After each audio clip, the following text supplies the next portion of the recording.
आपका बहुत बहुत स्वागत है वेब दुनिया में। मुझे ये बताइए कैसी हैं, क्या चल रहा है? मैं बहुत अच्छी हूँ और लाइफ चलने लगी है फिर से।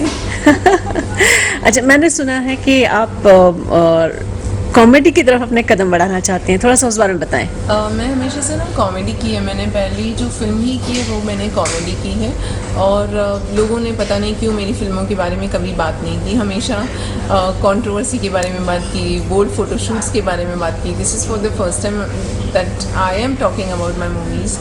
सो उसके बाद से ही जब मैंने पहली फिल्म की थी उसके बाद से मुझे लगा था कि कॉमेडी में मज़ा आ रहा है, करने में मज़ा आता है, देखने में मज़ा आता है।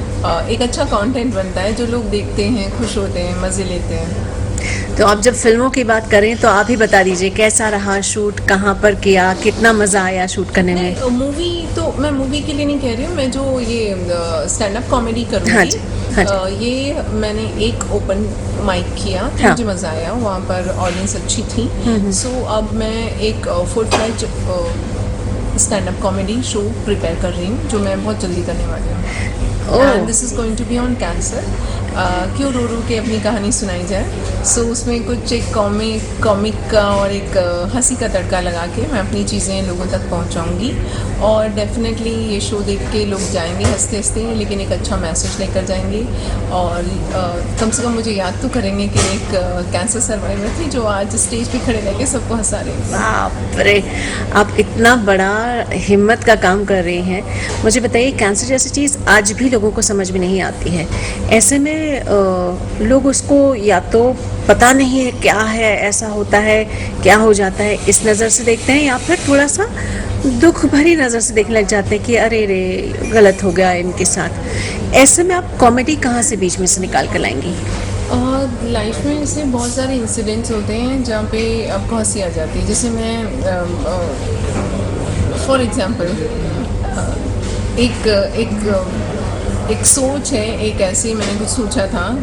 जब कैंसर के बीच मेरे बाल गिरे थे और थर्ड कीमो हुआ था और अचानक से बाल गिरने लगे थे, तो उस वक्त तो मैं बहुत रोई थी। बाद में 1 साल के बाद में मैं जब पीछे गई, मैंने अपने आप को दोबारा देखा तो मुझे लगा अरे ये बाल तो वापस आ गए। सो मुझे लगा कि एक वक्त होता है वो गुजर जाता है। तो उसके ऊपर मैंने एक पंच लाइन बनाई थी और मैं अब भी सुनाती हूँ आपको। चलिए। मैंने कहा था कि जैसे आप लोगों को सबको पता है कि जब कोई हिंदू समाज में कोई मरता है हमारे घर में तो लोग अपना सर मनवाते केशदान, हैं। हाँ। हाँ, केश दान करते हैं, अपना सर मनवाते हैं। सो यहाँ तो मर भी मैं ही रही थी और बाल भी मैंने ही कटवाए थे। सो दिस इज़ लाइक ठीक है, क्योंकि मैं इस चीज़ से गुजरी हूँ तो मैं इस पर हंस सकती हूँ। शायद लोगों को लगेगा कि इतनी डार्क चीज़ पे हंस कैसे रही है, मेरे लिए खुद के लिए आसान नहीं था। वो एक गाना है ना, मैं जिंदगी का साथ निभाता चला गया, हर फिक्र को धुएं में उड़ाता चला गया। हाँ, सो इस गाने से कितना रिलेट कर पाती है अपने आप को? मैं तो मेरे पास तो इससे बहुत बड़े बड़े गाने हैं। देखो, रो रो के ना मैंने जब कैंसर के लिए जब मेरा जितनी बार हॉस्पिटल में मैं गई हूँ, मैंने हर कैंसर पेशेंट को डिप्रेस देखा है। मुझे नहीं लगता कि मेरे अलावा कोई और कैंसर पेशेंट गया होगा जो हंसते हंसते गया होगा। मोस्टली लोग रोते हुए आते हैं, उनके घर वाले रो रहे होते हैं और वो पूरा ये मान चुके होते हैं कि अब उनकी ज़िंदगी ख़त्म हो चुकी है। ये चीज़ मेरे साथ 6 महीने हुई, मैं बहुत रोई, फैमिली वाले रोए। और लास्ट में जब मेरी काउंसलिंग शुरू हुई, मैंने डॉक्टर से बात की और उन्होंने मेरी काउंसलिंग शुरू कराई। मैंने कहा कि मैं बहुत रोती हूँ, मुझे इससे निकलना है, तो देन दे सेड के काउंसलिंग करते हैं। मेरे जो काउंसलर्स थे जितने भी, उन्होंने जैसे मुझे सिखाई, चीज़ें बताई, तो मैंने देखा कि हम सभी मरने वाले हैं। Yes. कोई भी दुनिया में जिंदा कोई रहेगा। नहीं, कोई नहीं। सो मैं सभी लोगों से बेटर पोजीशन में हूँ आज, इसलिए क्योंकि मुझे बताया कि मेरे पास कम टाइम है और मेरे पास बकेट लिस्ट है। आज कोई भी इंसान खड़े खड़े किसी को हार्ट अटैक आ जाता है, उसे पता नहीं होता ना। मुझे तो एटलीस्ट पता है कि मैं शायद जल्दी जा सकती हूँ, तो मैं उन चीज़ों को जीऊँगी जो शायद मैं आराम से जीती। मुझे लगता है कि मुझे ये करना है तो मैं आज ही कर लेती हूँ, ठीक है, पता नहीं कल क्या होगा। मैंने ज़िंदगी को अलग तरीके से जीना सीखा और मुझे लगता है कि ये मेरी लाइफ में ये होना ज़रूरी था। तो आज मैं ज़िंदगी को अलग से जीती हूँ। मैं कई बार लोगों के साथ रिलेट नहीं कर पाती हूँ। मुझे लगता है कि ये क्या बात कर रहे हैं, क्यों टाइम पास कर रहे हैं, इनके पास कितना टाइम है। मुझे लगता है नहीं, मैं टाइम पास नहीं करती। जो बोलना है सामने बोलो, अभी बोलो, ख़त्म करो। अच्छा, एट द सेम टाइम जो व्यक्ति मौत को इतने करीब से देख चुका होता है ना, तो उसको सच में बहुत उथली बातें जो बहुत शैलो थॉट होती है उससे वो पसंद नहीं कनेक्ट नहीं कर पाता है।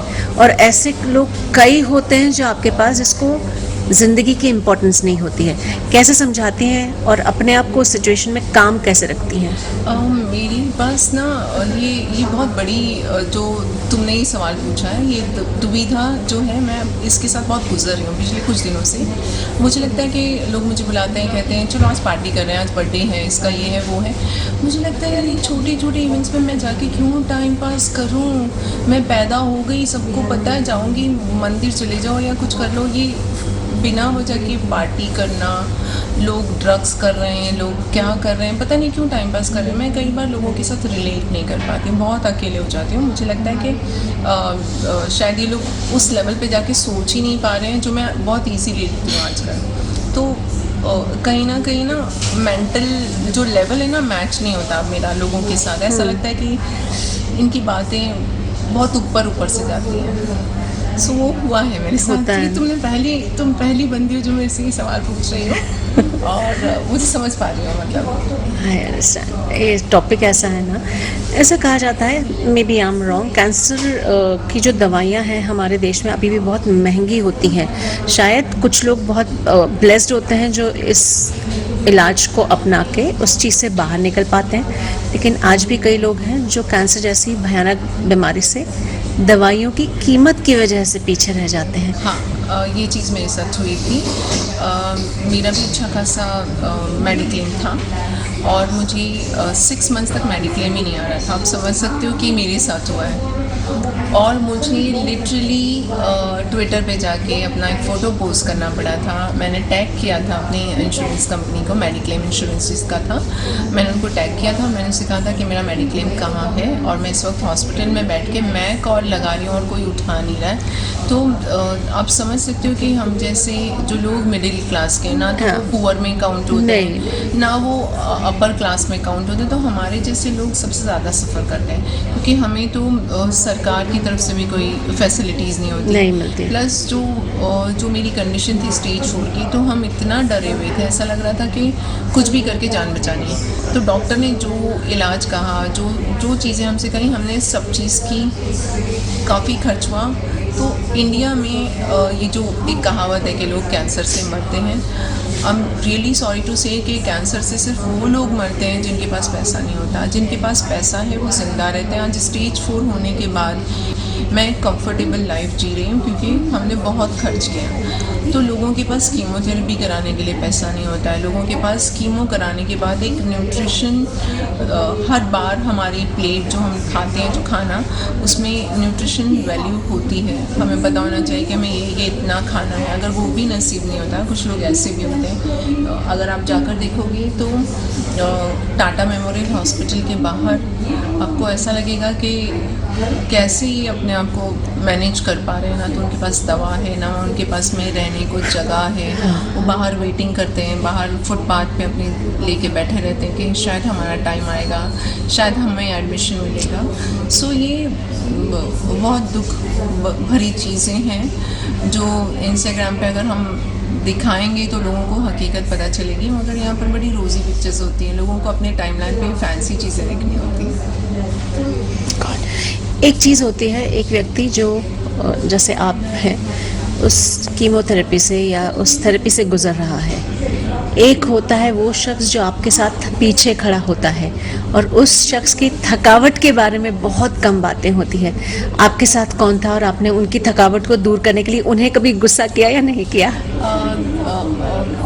मेरे पीछे मेरी सिस्टर्स थीं और मैंने उनको कभी नहीं सताया, लिटरली मैंने कभी नहीं सताया। डांटा कि नहीं कि जाओ सो जाओ, खाना खाओ? और मैंने डांटा भी नहीं उनको, क्योंकि उनको पता होता था कि मैं अपना ख्याल रख लेती हूँ। इनफैक्ट मुझे नहीं याद है कि मैंने कभी बेड पेन यूज़ किया। मेरी सुपर मेजर सर्जरी हुई थी और जैसे मुझे होश आया था मैंने सिस्टर को भी परेशान नहीं किया था। मैंने सिस्टर से कहा मुझे उठा कर लेके जाओ, सिर्फ हाथ पकड़ो, मैं वॉशरूम खुद ही जाऊँगी। तो मैंने अपनी इस जर्नी में कभी किसी को नहीं सताया।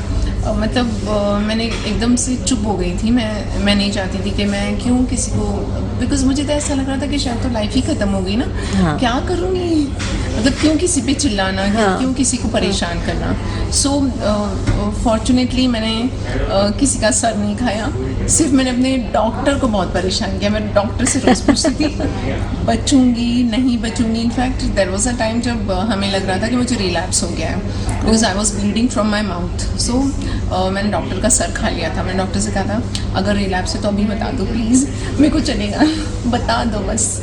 तो ही वाज लाइक तुम कितना सर खाती हो। अभी जब लाइफ को, हर पल को आप इतना कीमती समझ रही हैं, तो आगे आने वाली ज़िंदगी के लिए कोई सपना देख रही हैं? मैं अभी इस वक्त मास्टर्स इन सोशल वर्क कर रही हूँ, जो मैं पनवेल से यूनिवर्सिटी है। आई थिंक ये इस डिग्री के बारे में शायद आपको पता भी नहीं होगा। इंडिया में बहुत कम लोग मास्टर्स करते हैं सोशल वर्क में। So I am doing that 2 years का कोर्स। हालांकि मैंने बहुत गैप हो गया है। मैंने पढ़ाई कब की थी और मैंने अब वापस ज्वाइन की। There is a reason behind it, because India में आने वाले समय में हमारे जैसे लोगों की ज़रूरत पड़ेगी जो सोशल वर्क करना चाहते हैं सीरियसली। और ये कोर्सेज़ इंडिया में बहुत कम होते हैं, लोगों को कोई इंटरेस्ट नहीं होती है। ये कोर्सेज़ फॉरेन में बहुत ज़्यादा होते हैं। हाँ। क्योंकि वहाँ पे पढ़े लिखे लोग होते हैं, उन्हें पता होता है कि सोशल वर्क कितना इम्पोर्टेंट है। So I am also doing that और स्टैंड अप कर रही हूँ, ज़िंदगी जी रही हूँ, and I am happy. That is very important thing.